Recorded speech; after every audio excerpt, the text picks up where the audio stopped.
sur les scènes de l'Est parisien par Pauline Ziadé. Aujourd'hui, rencontre avec Andrea Brusque. Bonjour à tous, nous sommes aujourd'hui en compagnie d'Andrea Brusque, comédienne et autrice pour son seul en scène qu'elle va présenter au Festival Off d'Avignon du 5 au 26 juillet prochain. Ce seul en scène s'appelle Corias. Il sera présenté à 13h30 tous les jours, vous nous en direz plus tout à l'heure, au théâtre du Chêne Noir d'Avignon. Bienvenue Andrea. Bonjour, bienvenue, merci. Alors Andrea, vous êtes une comédienne et autrice montreuilloise. Qu'est-ce que vous pouvez nous raconter de votre parcours ? Alors oui, moi j'ai commencé donc en jouant, j'étais au conservatoire du 10e, j'ai fait beaucoup d'art dramatique et puis très vite on a commencé à créer des spectacles, donc je me suis retrouvée du côté à la fois de la mise en scène, du jeu, après le cinéma, les séries, donc aujourd'hui j'oscille un peu entre le théâtre, le cinéma, la radio aussi, et on a créé donc une compagnie qui s'appelle Futuract, qui est à Montreuil depuis 4 ans. Et dans le cadre de cette compagnie, on crée des spectacles, on a aussi fait des podcasts, des fictions. Et cette année, donc, nous présentons Corias au Théâtre du Chêne Noir, effectivement, pendant le Festival d'Avignon. Alors Corias, c'est vous qui l'avez écrit. De quoi ça parle ? Qu'est-ce que ça fait de jouer ce qu'on a écrit ? Est-ce que c'est lié pour vous, cette démarche-là d'écriture et de seul en scène ? Mais alors oui, Corias, donc le point de départ, effectivement, c'est l'envie de transmettre quelque chose qui est effectivement assez intime. Je pensais pas faire un spectacle aussi intime d'ailleurs, qu'il y ait une expérience que j'ai vécue, c'est-à-dire me retrouver seule à devoir gérer en fait ma grand-mère vieillissante, et j'avais d'un seul coup une responsabilité énorme et aussi tout un pan de la société que je ne connaissais pas, à savoir ce grand monde qui est le monde du troisième âge, et comment gérer avec mes outils à moi qui sont le théâtre. Forcément, je me suis mise un petit peu à distance parce que c'était émotionnellement assez fort et en même temps très absurde, donc je traversais comme ça beaucoup d'émotions contradictoires, et au fur et à mesure ce seul en scène c'est un peu pointé là parce que j'étais seule en fait. Il y avait vraiment un truc de solitude aussi, et à la fois de transmission, de se dire qu'est-ce qu'on fait en fait de nos vieux, c'est-à-dire au sens un peu strict du terme. Et j'ai été entourée par notamment Judith Chalier qui m'a aidée aussi au niveau de l'écriture à me lancer. Je l'ai un peu invitée dans ma chambre en lui disant là tout mon monde, c'est tout ça qui gravite, et je crois que j'aimerais en faire quelque chose. Et elle m'a drivé vers ce spectacle qui recouvre plusieurs formes aussi. Il y a une adresse très forte au public, un peu en mode stand-up au début, après on ferme un peu le quatrième mur. Là je joue plusieurs personnages, je joue une responsable de maison de retraite, je joue Poulette qui est le personnage un peu central, c'est-à-dire la grand-mère qui est tout sauf une grand-mère mamie gâteau, qui est au contraire une femme un peu avec des gants de boxe et qui a un franc-parler, qu'elle sans filtre, et qui est à la fois forte et dure, et d'où aussi ce titre Corias. C'est que d'un seul coup il fallait gérer une femme qui est très très intense et drôle en même temps, mais qui quelquefois ça confine un peu à la méchanceté ou à tout un tas de choses comme ça. Je dirais que les deux personnages sont coriaces, parce que la grand-mère a l'air effectivement coriace, mais celle qui vient la voir est coriace dans la mesure où elle ne laisse pas sa grand-mère croupir dans cette EHPAD, non ?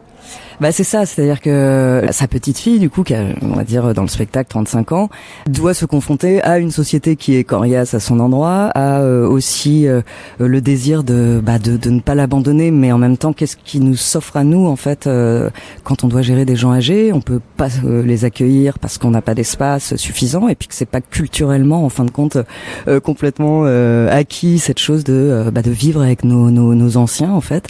Et c'est cette manière aussi, de résister, de se confronter à elle, de se confronter au système, et d'utiliser de l'humour, Moi, je crois que c'était aussi ça dont j'avais envie, c'était d'avoir un peu la dent acérée pour à la fois rester très en vie face à cette situation, mais pas hésiter à ramener tout ce qu'il peut y avoir de drôle et par moments un peu désespérant, mais les deux sont liés, Mais le point de vue est celui de celle qui la visite.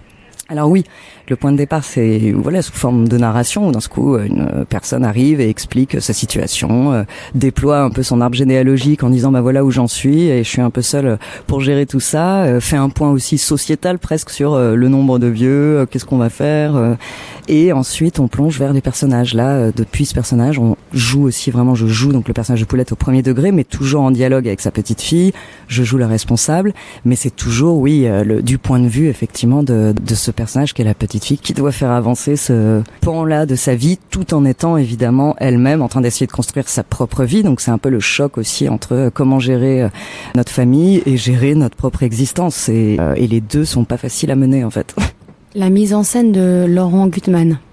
Alors oui, Laurent Gutman, donc il est arrivé au moment du processus d'écriture où c'était beaucoup d'allers-retours, beaucoup de moi j'écrivais, il y avait un peu d'écriture de plateau, et puis il a aussi conçu une scénographie qui est une espèce de grande vague orange sur laquelle j'évolue avec de part et d'autre, un espace qui est un peu l'espace hors jeu, mais on a voulu rappeler aussi ces espèces de couleurs un peu saturées qu'on peut retrouver dans ces lieux. Donc c'est une espèce de lycra orange qui découpe et qui structure vraiment l'image.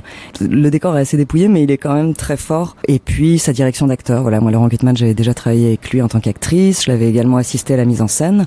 Et c'est quelqu'un dont la précision est chirurgicale et en même temps qui invite vraiment à être proche de l'improvisation, proche de ici et maintenant, quoi. On est au présent et c'est vrai qu'il y a des phases d'improvisation aussi, ouais. Vous dites qu'il y a une dimension d'improvisation. Est-ce qu'avec le texte que vous avez écrit et la mise en place telle qu'elle est conçue aujourd'hui, est-ce que vous vous autorisez et vous vous autoriserez à Avignon à encore improviser? Et est-ce que dans l'interaction avec le public, ça donne justement une liberté après de jeu? Ah bah oui, ça j'ai hâte d'ailleurs. Hein. Là, je suis vraiment au moment où la rencontre avec le public, c'est le moment qui est aussi le point d'interrogation. Mais c'est vrai que le spectacle est quand même composé pour qu'il y ait des ouvertures sur l'impro, notamment au début, et puis des interactions, même avec le personnage de Poulette qui réagit aussi avec le public. Donc oui, j'espère vraiment faire ça, qu'il y ait de l'impro, quoi.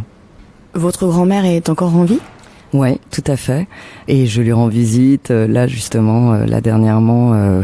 Alors évidemment, comme je le raconte aussi dans le spectacle, avec l'âge, la mémoire, tout ça commence un peu à filer nettement même. Elle est très âgée, elle a 94 ans, mais du coup c'est aussi important pour moi le fait qu'elle soit en vie, parce que du coup c'est un spectacle qui n'est en fin de compte pas que un hommage, c'est un hommage au grand âge, mais c'est aussi une façon de s'interroger sur cette transmission, parce que souvent on a tendance à se dire que le grand âge a adouci tous les traits et tous les mots, alors que les gens restent vifs, et surtout les souvenirs et les rancœurs aussi. Donc c'est aussi le moment peut-être ou bien d'en parler, ou en tout cas de ne pas oublier que ce n'est pas que l'âge qui peut attendrir les cœurs, quoi. Ou alors qu'il n'y a pas forcément d'effacement, mais plutôt une affirmation de soi. Oui, c'est ça, une affirmation de soi, et puis de rester sur le ring, quoi. C'est-à-dire que moi, en l'occurrence, c'est plutôt la relation qu'elle avait avec ma propre mère qui était très intense, mais les répercussions sont là. Et c'est vrai que quand soi-même on s'apprête à avoir des enfants, on se pose toujours cette question de qui est-ce que je vais devenir? Est-ce que je vais devenir comme elle ou comme ma mère? Ou on se pose cette question et on a besoin de rentrer un peu dans les non-dits. Et bon, il se trouve que là, moi, c'est vraiment un personnage aussi de fiction, parce que je rajoute un peu des traits de caractère. J'avais besoin, c'est du théâtre, donc c'est un personnage fort qui peut rappeler aussi Tati Daniel de Châtillaise. Enfin voilà, des personnages qui à la fois nous font rire, qu'on adore et qu'on redoute. J'avais envie de partir dans cette chose-là, mais c'est vrai que c'est intéressant aussi de se dire qu'on peut être en confrontation et pas juste en accompagnement, en oubliant tout, parce que le temps passe, et si on a l'occasion de dire ce qu'on veut, ce qu'on pense, c'est quelque chose d'important pour la suite. J'imagine donc qu'elle était au courant de ce projet. Qu'en a-t-elle pensé? Bon, alors, elle est vraiment, effectivement, elle perd quand même pas mal la mémoire. Donc, quand je lui en ai parlé, elle m'a dit c'est bien. Et puis je lui ai aussi expliqué le processus. Et en fait, ça l'a fait rire, parce que l'avantage, c'est qu'elle aime beaucoup rire. Voilà, c'est aussi de ça dont je parle dans le spectacle, c'est qu'on a beau lui annoncer des trucs extraordinaires, ça elle est un peu auto-centrée et elle surfe un peu toujours sur ce qui la concerne elle. Là, en l'occurrence, c'est autour d'elle, donc elle aimait bien l'idée qu'il y ait quelque chose autour d'elle. Mais bon, pour le moment, c'est que ça la fait rire, mais elle voit pas tous les tenants et les aboutissants. Voilà, mais ça la fait beaucoup rire quand même. Un grand merci, Andrea Brusque. Nous invitons tous les auditeurs de Radio Ems à venir, s'ils le peuvent, et j'espère peut-être à Montreuil ultérieurement, des 5 au 26 juillet à Avignon à 13h30 au Théâtre du Chêne Noir pour découvrir ce seul en scène, Corias. Merci, Andrea. Merci à vous. Merci.